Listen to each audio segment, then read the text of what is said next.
कि बेर कैसे थे पूछना है तो शबरी से पूछो, श्री राम से पूछोगे तो मीठे ही कहेंगे, और जहर का स्वाद महादेव से पूछो, मीरा से पूछोगे तो अमृत ही कहेंगी।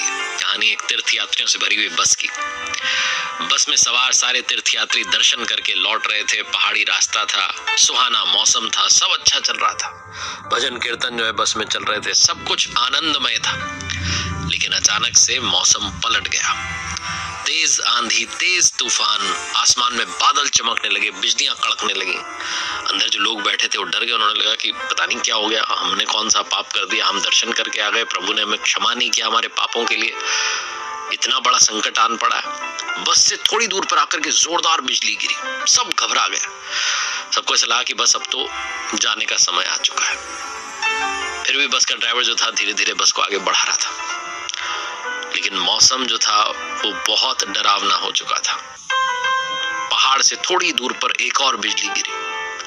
अब की बार बस के ड्राइवर ने बस को साइड में लगा दिया और वो अपने स्टीयरिंग व्हील को छोड़ करके आया अंदर बस में और कहने लगा पीछे की तरफ मुड़ करके सबसे कि सुनिए मेरी बात, मुझे ऐसा लगता है कि आप सब जो है दर्शन करके लौटे हैं, लेकिन आप में कोई एक ऐसा रह गया है जिसके पाप नहीं धुले, जिसे उन्होंने माफ नहीं किया, क्षमा नहीं किया, और उसका जाना आज पक्का है। उस एक के चक्कर में हो सकता है कि बस पर बिजली गिर जाए, सबकी जान चली जाए। तो मैं तो आपको एक सुझाव देता हूं, अगर आप मान लें तो वो सामने की तरफ जो है एक पेड़ दिखाई दे रहा है।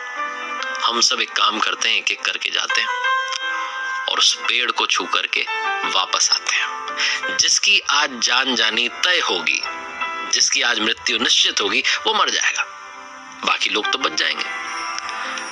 लोगों ने कहा सही बात है। सबको ये सुझाव बहुत अच्छा लगा, तो एक एक करके जो है लोगों ने जाना शुरू किया। बड़ी हिम्मत करके, घबराते हुए जा रहे थे, पैर कांप रहे थे चलते हुए, लेकिन जाकर के पेड़ को छू रहे थे।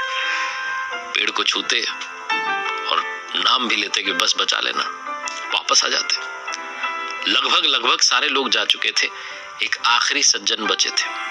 अब की बार सारे बस के जो यात्री थे, इंक्लूडिंग दैट ड्राइवर, वो ड्राइवर भी, सब लोग देख रहे थे उन सज्जन को कि यही एक हैं जिनकी वजह से आज सबकी जान पर आ पड़ी।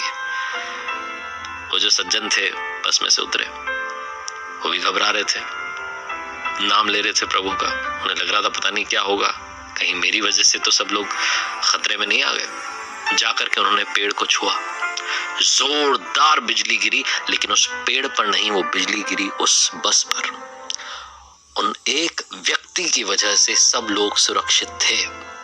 जैसे ही वो बस से बाहर आए, इतना बड़ा संकट आया कि सबकी जान चली गई।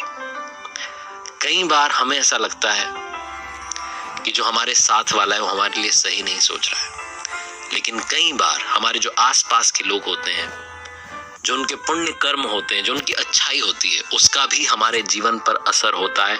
उनकी वजह से भी कई सारे संकट टल जाते हैं। उनके साथ की वजह से, उनकी संगति की वजह से हम भी धीरे धीरे सही रास्ते पर चलने लगते हैं। लेकिन अगर हमने जज करना शुरू किया और ये सोचना शुरू किया कि ये तो सब ऐसे ही हैं, तो शायद आप भी खतरे में आ सकते हैं। इसलिए दूसरों को जज करना बंद कीजिए, दूसरों के बारे में बुरी राय रखना बंद कीजिए, सबके लिए अच्छा सोचना शुरू कीजिए।